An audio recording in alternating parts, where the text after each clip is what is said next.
Samantala, sa pulsa CCTV sa isang barangay sa Quezon City, ang ilang kabataan na pinaglalaroan ang emergency SOS ng barangay.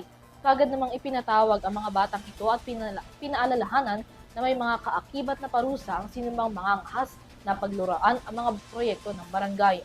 Narito ang balita ni Catherine Landicho. Sa halip na gamitin sa emergency, tila pinaglaruan at paulit-ulit na pinindot ang ilang emergency button dito sa Barangay Bagong Pag-asa sa Quezon City na nakunan ng CCTV footage. Ayon kay Kapitana Chingay Bilaos, mahigpit ang naging panuntunan ng barangay patungkol sa pangbabagboy ng mga proyekto. Huli sa CCTV ng Barangay Bagong Pag-asa sa Quezon City, ang tatlong individual na tila pinaglaruan ng bagong inilunsad na emergency SOS button ng barangay. Sa kuha ng CCTV, makikitang paulit-ulit na pinipindot ng mga individual ang emergency button na nakalaan para sa mabilisang pagresponde sa mga emergency situation. Makikita rin ang pag-ikot ng mga ito sa lugar kung saan nakapwesto ang iba pang SOS emergency button bago muling pindutin ang mga ito at tumakbo matapos mag-alert ang system. Dahil dito agad na pinatawag ni Barangay Captain Chingay Bilaos ang mga sangkot sa insidente at binigyan ng warning kaugnay ng kanilang naging aksyon. 18, hindi na kayo bata, pinaglaruan niyo yung SOS button. Meron yung mula Road 4, Road 4, Road 6, Road 8. Lumapa talaga kayo ng iskinita para pindutin. Huwag na maulit ate ha. Magtrabaho na maayos. Huwag gawing laruan ang ano ha. Pag gusto mo nang may pinipindot, kung mo na lang ang pindutin mo. Hindi ko gagawa ito ng ticket. Pero wawarningan natin.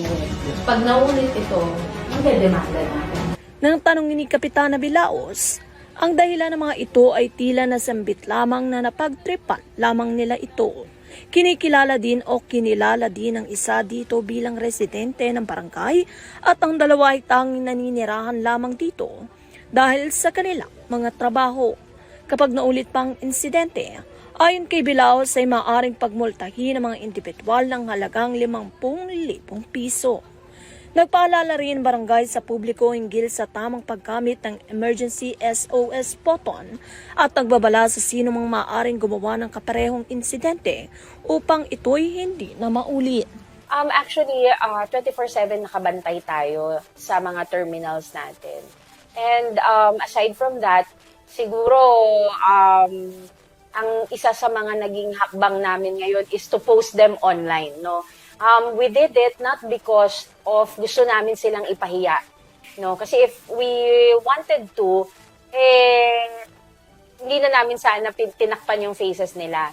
We did that because we want to ipakita sa taong bayan na talagang binabantayan namin yung mga bawat proyekto ng gobyerno, no?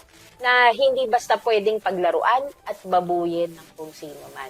And isa siguro dyan, isa pa sa mga plano ng council o ng konseho is magkaroon kami ng further announcements pa using our social media page, the public announcement system, na nagbibigay kami ng babala na wag paglaruan o basta pindutin na lamang ang mga SOS emergency. Ayon pa sa barangay, malaking alalahanin ang maling paggamit ng emergency system dahil maaari itong makaapekto sa agarang pagresponde sa mga totoong nangangailangan ng tulong. Itong pagpindot sa buttons natin, sa emergency buttons natin, nang wala naman talagang emergency, can affect the real emergency. Paano na lang kung meron palang gumagamit din sa ibang terminals. Tapos, mahirapan pumasok kasi why? Nag-entertain tayo ng mga prank calls, di ba?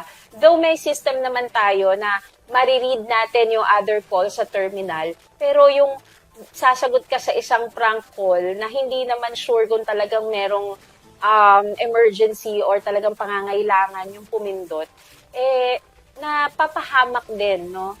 Na yung mga tunay na may pangangailangan o tunay na nangangailangan ng emergency. Para naman sa mga residenteng makakakita ng pagpandalay sa mga proyekto ng barangay, maaari umano itong i-report agad sa barangay para sa dagdag agarang aksyon. Para sa EuroTV News, Catherine Landicho, sumasaludo sa bawat Pilipino.